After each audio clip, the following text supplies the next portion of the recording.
Lacing hockey skates. Top tips.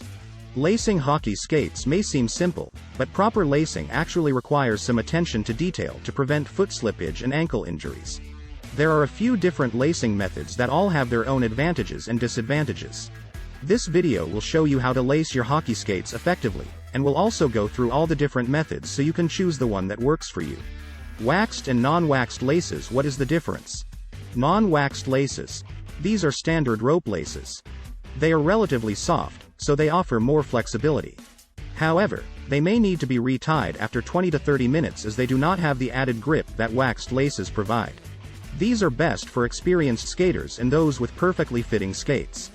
Waxed laces. These are coated in a thin layer of wax. They provide better grip, so you can move to the next set of eyelets without applying pressure with your hands. They hold tightness better because they do not absorb moisture, and they allow you to tighten certain areas more than others, but the wax can wear off and leave a waxy residue on your hands. These are best for beginner skaters and those whose skates don't fit properly. Choosing the right-sized laces. After deciding on the lace type, it is also important to choose the correct size of hockey skate laces. Your laces need to be long enough to go through every eyelet and have enough left over for a double bow tie. First, measure the length between the bottom two eyelets, then count the number of eyelets up one side of the boot.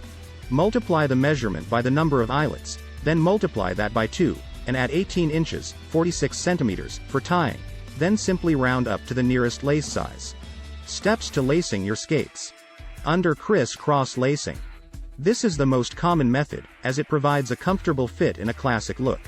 Put the laces through the bottom eyelets from underneath. Run each end of the lace diagonally across the tongue and feed it through the next eyelet on the opposite side, from the inside. Keep going until you reach the final eyelets and tie your laces. Tip. Before you start lacing after the first step, hold the laces out to make sure they are even. Over criss-cross lacing. The over criss-cross lacing method works in exactly the same way, except that you feed the laces in from the outside. This just provides a little extra tightness to support your ankles.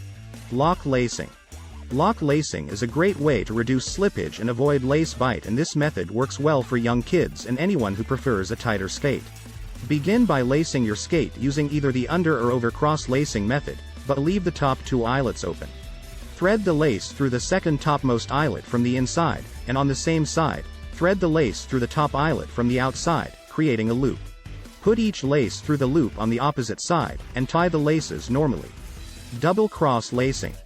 Double cross lacing is another easy way to get snugly tightened laces.